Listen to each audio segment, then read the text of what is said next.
In medieval period, Rorik founded the Principality of Novgorod, and his son Oleg captured Smolensk and Kiev and founded Kievan Rus. So the original Russia as we know today was born out of Ukrainian territory. To give you an analogy, Kiev for Russia is what Ganga is for India.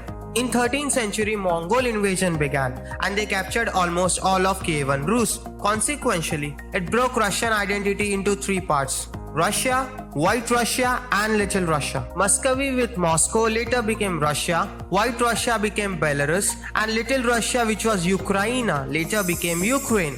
So this region on map was Ukrainian territory, which was identified as Ukraine.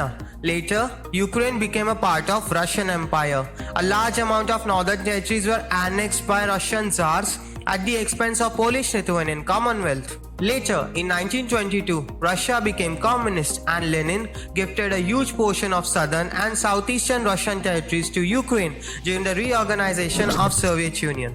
The eastern part of Ukraine was added by Stalin in 1939 and 45 respectively, and later Nikita Khrushchev, a native Ukrainian, gifted Crimea from Russia to Ukraine in 1954. In 1991, Soviet Union disintegrated in 14 countries, largest of whom was Russia.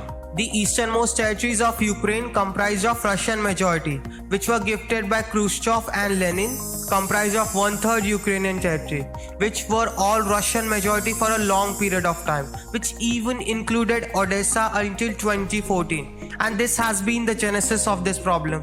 The boundaries of Ukraine were artificially created. This was how Soviets did boundaries. They did not keep into consideration ethnicity, language, diversity. The communists did what the British used to do: divide and rule, as these artificial boundaries would create differences and communists could exploit them to rise to power while being out of power. Nobody predicted that Soviet Union would collapse, and Ukraine inherited the boundaries from the Soviet Union.